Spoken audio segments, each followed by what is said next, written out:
Presented by DNS Entertainment.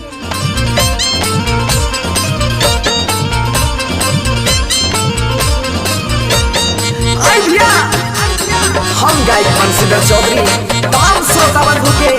पैर छू के प्रणाम करतानी। आई एगो हमार नया और शानदार मैथिली के धमाकेदार सॉन्ग सुनी क्या हम छियो भगवती लाले छौरा पान रे, हम छियो भगवती लाले छौरा पान रे, तोरा बहू के बेटा हो तो रेबे के बिहान रे, और फूल के फूल तोड़ के जला दिसे नान रे, तोरा बहू के बेटा हो तो रेबे के बिहान रे।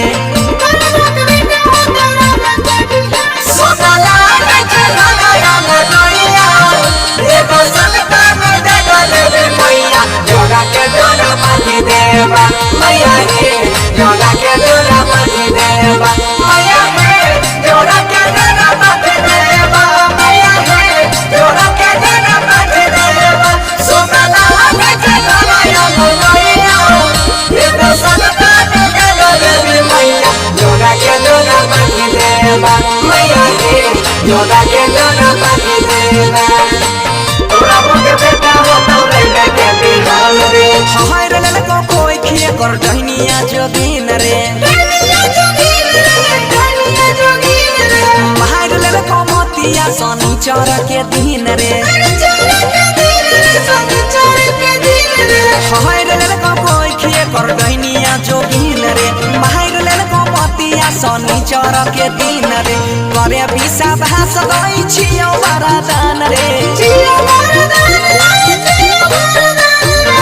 तोरा बहू के बेटा हो तो रेबे के बिहान रे,